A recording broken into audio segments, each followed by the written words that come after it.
Vamos a saludar, ya dimos los antecedentes de nuestro siguiente invitado, que es el abogado Marcos Miranda. Nos gustaría, abogado, para empezar, ¿qué tan bueno para el Ecuador es que se haya consolidado una nueva mayoría en la Asamblea Nacional, pero una mayoría diversa, multicolor, donde están los independientes, que son de varios partidos? Está, creo, que tradicionalmente ha tenido una marcada diferencia con País, y por supuesto la preside País. Bueno, en primer lugar, muchas gracias por la invitación y felicitarlos por este nuevo espacio, desearles todo el éxito por un panel pues tan prestigioso como tal. Entrando al tema, yo pienso que para el futuro del gobierno como tal y de estos 2 años que suelen llamar a este gobierno un gobierno de transición, un gobierno de cambios tal vez estructurales impopulares, porque eso es lo que nosotros tenemos que analizar. ¿Cuál es el reto como tal que tiene la Asamblea? Y efectivamente la pluralidad como tal, que ahora va a estar pues en la cabeza de la Asamblea, pienso que es positivo. Pienso que es positivo para que se puedan llegar como tal a tratar los temas importantes y que exista evidentemente voluntad política. Y tanto así se vio, yo creo que hubo voluntad política cuando vemos la cantidad de votos que tuvo el presidente, el primer vicepresidente, el segundo vicepresidente. Vemos que hay una mayoría que aprobó y un día, 2 días antes, teníamos la duda si es que en realidad se iba a poder escoger a un presidente o si es que íbamos a tener que volver a llamar pues en una segunda ocasión para votaciones. Entonces pienso que la voluntad política se empieza a marcar. ¿Por qué? Porque no hubo pérdida de tiempo en cuanto a escoger a un presidente. Y ahora lo importante es ver cómo se van a conformar las comisiones, que eso va a ocurrir el día jueves, y hacer la agenda que necesita el país con los temas que realmente son relevantes. Son impopulares muchos, son difíciles, pero esta Asamblea Nacional creo que tiene el apoyo del gobierno para poder avanzar en estos cambios que se necesitan. ¿Cuál sería esa agenda si estuviera en sus manos recomendar los temas? Bueno, definitivamente en primer lugar creo que la reforma a la seguridad social como tal, la reforma a la seguridad social es estructural, es muy costosa para el Estado si se la hace bien como tal. Pienso que reformas a temas laborales. ¿Cómo reformaría la seguridad social? ¿Qué cambiaría usted? Bueno, en primer lugar partimos de que tenemos un Instituto Ecuatoriano de Seguridad Social que está quebrado.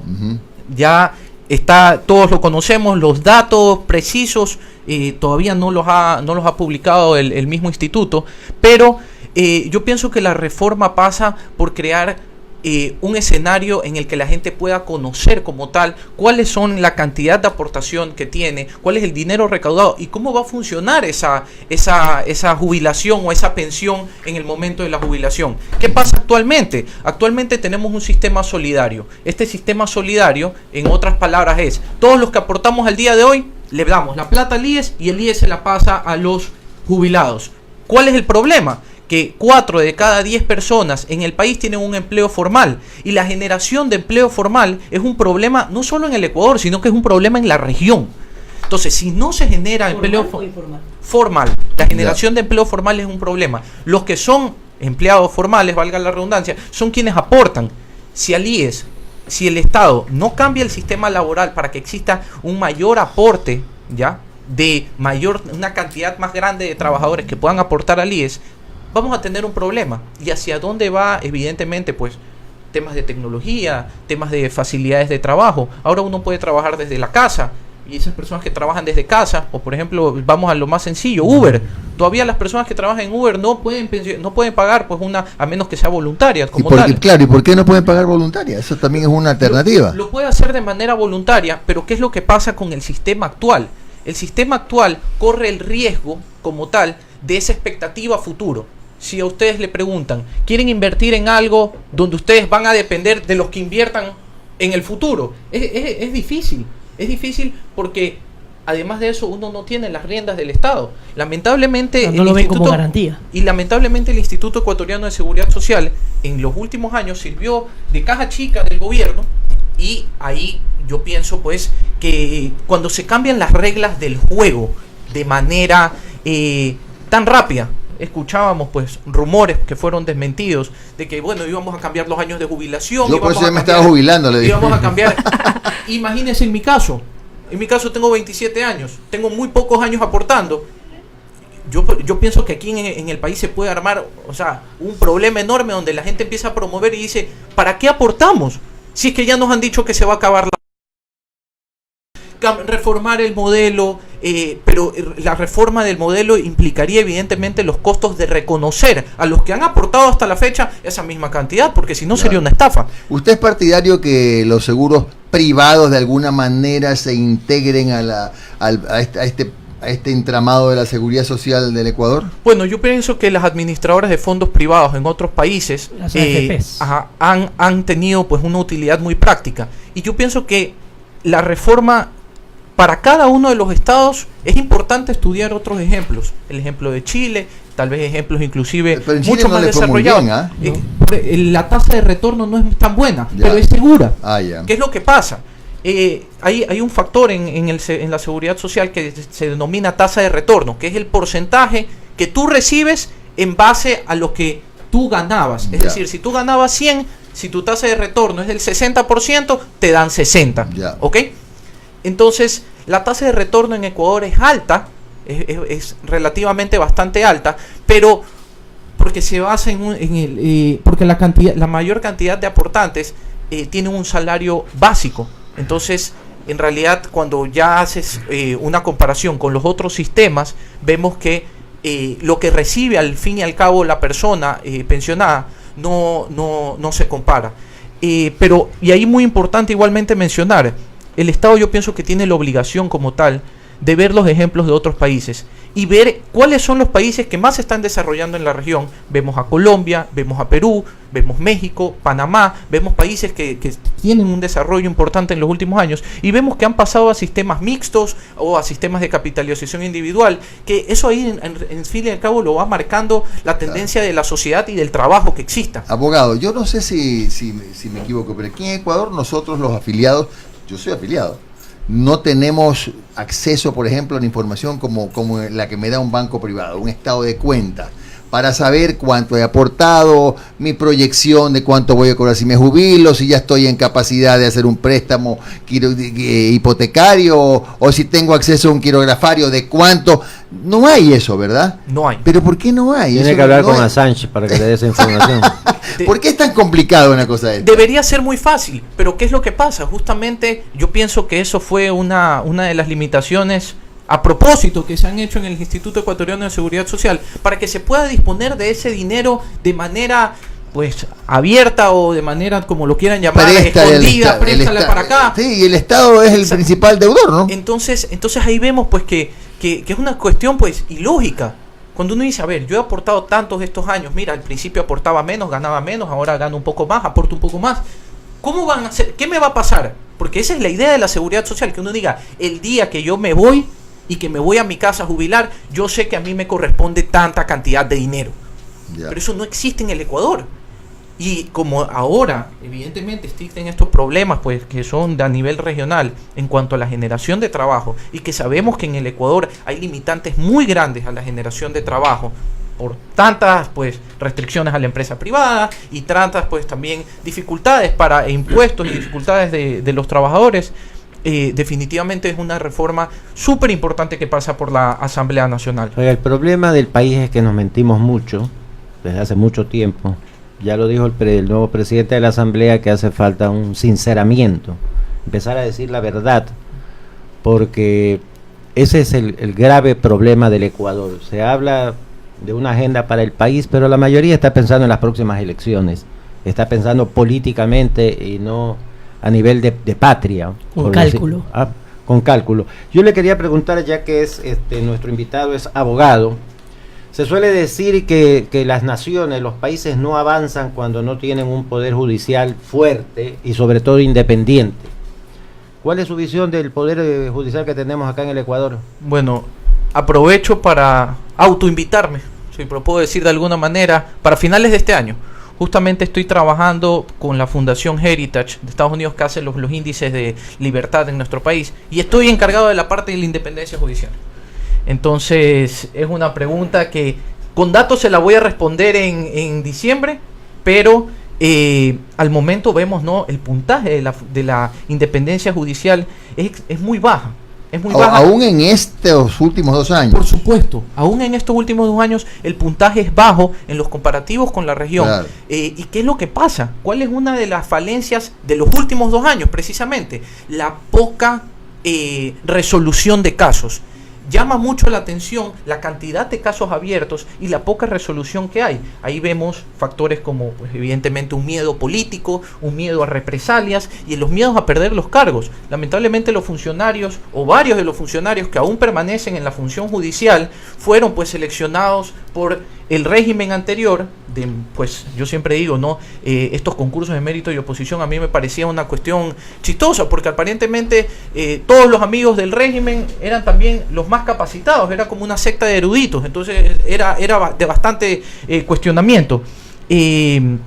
Entonces vemos pues que en el momento en el que esos cargos se mantienen como tal, de jueces, de fiscales, hay mucho interés de todavía pues precautelar o tratar de proteger al régimen pasado. Entonces yo pienso que conforme vayan avanzando los años, pues espero como tal que la función judicial sea independiente y que se pueda afianzar, como ha ocurrido en otros países, que realmente ya el gobierno de turno, función judicial, ustedes hagan su cuestión por cualquier otro lado, yo acá dirijo la función ejecutiva. ¿Esa es una de las causas o hay otras para el represamiento de los juicios o para que el ciudadano común, el de a pie, ¿verdad?, el de Poncho, no pueda tener justicia rápida y oportuna? Bueno, yo pienso que el tema de la lentitud de la justicia pues es un mal que nos ha adolecido creo que al menos desde que yo tengo recuerdos, que empecé de pasante en un estudio jurídico en el año 2010. Pero creo que agilizar la función judicial depende de muchos factores. Como por ejemplo la capacitación que deben de tener los funcionarios públicos, realmente los concursos que deben existir para cargos o la capacitación requerida para cargos que son de menor nivel que un juez, como por ejemplo secretarios, como por ejemplo amanuenses, que deben ser personas realmente preparadas, con experiencia. Abogado, pero de nada vale la capacitación si el que escoge, ¿verdad?, no escoge por los méritos o la capacitación que tenga un profesional judicial, sino que escoge por el partido político de turno, o porque si es amigo, o porque es compadre. Ahí es donde está, creo yo, también el problema. Definitivamente, tenemos el mal ejemplo o la mala tradición de unir a la política con la función judicial. Entonces pienso que son factores que la cultura ecuatoriana como tal debe ir cambiando. Yo como buen ecuatoriano que creo que soy, siempre le deseo lo mejor pues para mi país, y pienso que y a este gobierno le deseo lo mejor, y creo que este gobierno por el periodo, porque bueno, ha manifestado que no se van a reelegir o lo que sea, es muy importante, ¿no?, que se trabaje en esa cultura, que se trabaje en ese cambio estructural de las personas. Ahora, por ejemplo, con la nueva secretaría, con el nuevo comité de expertos anticorrupción, pienso que es muy importante que eso pueda avanzar como tal y que se trabaje con la sociedad civil para cambiar la cultura como tal. Impresionante cómo nosotros en el Ecuador somos absolutamente dependientes de la cosa pública, de la política, de la moda política del momento. En otros países la empresa privada trabaja y el sector político hace lo suyo, es decir, no importa quién sea el presidente. ¿Qué perspectivas tiene el Ecuador para el cierre del año? Para el cierre del año, bueno, espero que la parte económica y financiera avance. Me interesa mucho y le doy bastante el apoyo, ¿no?, al ministro de Finanzas. Ojalá se hagan buenos acuerdos comerciales que permitan como tal el impulso del sector privado. El sector privado debe ser el principal generador de trabajo, pero por creces, o sea, debe superar, duplicar, triplicar al sector público. Y eso en el régimen pasado no ocurría, pues se dio pues una nos fuimos al otro extremo, como ¿verdad? Tal. Sí, pero yo recuerdo algo, perdón que le interrumpa, y pongo en la mesa este tema, ¿no? Yo recuerdo que cuando se logró el acuerdo con la Comunidad Europea, había una expectativa enorme, se hablaban de cifras extraordinarias, que tampoco se conoce del tema. No sé usted, bueno, del acuerdo con la Unión Europea, las tasas de mejoramiento no superaron ni siquiera el 2%. Hay 3 elementos que se han estudiado de base al acuerdo. No los tengo ahorita en mente ni creo a que la uno mano. era los precios, no éramos competitivos. Sí, ¿no? pero las tasas han mejorado en 1.5%. En sí, Ese ha sido leve, pero también hubo un cambio de régimen. Y además de eso, la confianza del Estado. Uno dice, muy bien, yo puedo firmar un acuerdo comercial, pero tenemos que ver la realidad y la normativa legal. Una empresa en el país, una empresa, por ejemplo, del sector camaronero, que es el principal sector actual de nuestro país, a pesar de que somos los primeros en banano, tiene que pagar en 52 tasas, tributos o contribuciones, o impuestos. 52, es casi que pagar uno a la semana. Entre permiso de bombero, entre permiso de no sé qué, entre tasa de la luz, tasa de no sé qué. 52. Es decir, tienes que tener a personas trabajando exclusivamente para pagar. Además de eso, el tema laboral. Si una persona, la carga laboral sobre el salario básico, en los beneficios adicionales, un empleador llega a pagar hasta el 40% si divides vacaciones, décimos, aportación al IES, llegas a pagar hasta el 40% más de lo que tú pactaste con la persona. Entonces la contratación se hace difícil. El despido igual. Cuando vemos otras legislaciones que te empiezan a hablar de indemnizaciones después de 10 años de trabajo. O sea, es una cuestión que realmente, como todo empresario, pues comparas países en la región donde te interesan hacer inversiones y tú dices, bueno, es que Ecuador me sale muy caro. Habrá que ver, pues, si existe la voluntad política en esa nueva asamblea multicolor, como bien la llamaba Jimmy Jairala, de ir a dar paso y luz verde al tratamiento serio de esas reformas para actualizarlas de acuerdo a la realidad que vive el país en estos momentos, donde se dice que es necesario ir a un cambio de estructura total. Y pienso que es deber de todos nosotros, quienes hacemos opinión, quienes estamos en la prensa, exigir justamente eso. Exigir justamente esa nueva ese forma compromiso de con el país, ese ¿verdad? Compromiso, porque estamos en un momento sumamente importante. Y veámoslo con temas, a veces yo digo, tan sencillos, que yo a veces digo, ¿cómo se les puede pasar por la cabeza? Tienen en este momento en sus manos los asambleístas la ley de banano. Una ley de 68 artículos o 69 artículos, no recuerdo cuántos, pero de los 67, 66 son artículos de restricciones. Es increíble. ¿Cómo Leen el proyecto de la ley de banano. ¿Cómo podemos esperar que exportemos más? Y tras eso mantienen esta prohibición de nuevas siembras. Mire, el problema del Ecuador es que todavía no le hemos apostado seriamente a la agricultura. Y si somos un país dolarizado, lo que necesitamos como los productores es que el Estado los estimule sin tanta carga tributaria para que puedan ser competitivos. El camarón, rompemos récords, no solo en exportación, rompemos récords en tributos, como decía nuestro invitado. Claro. En el tema del banano, vea usted, tenemos una especie de régimen restrictivo alrededor de la actividad bananera. Todo es problema para sembrar arroz, problema para sembrar maíz, porque no hemos... Yo decía hace años, cuando hacía política activa, que teníamos que volver la mirada al campo, pero me da la impresión de que la volvemos un ratito, pero con el otro ojo estamos mirando a ver cómo grabamos la actividad en la tierra, ¿no? Jimmy, en campaña es donde a veces muchos políticos, es donde regresan a ver. Y muy importante, que yo a veces digo, ¿acaso no leen prensa internacional, algún informe? No sé, yo que no estoy en el cargo, tengo que leer por mi país. Entonces uno ve y uno dice, bueno, la producción agrícola se va a necesitar triplicar para el 2050. Por favor, tomemos la ventaja. Tenemos un suelo demasiado rico. O sea, ¿qué pasa, Ecuador? O sea, démosles las facilidades, produzcamos, que nuestro país exporte más y vamos a ver los resultados.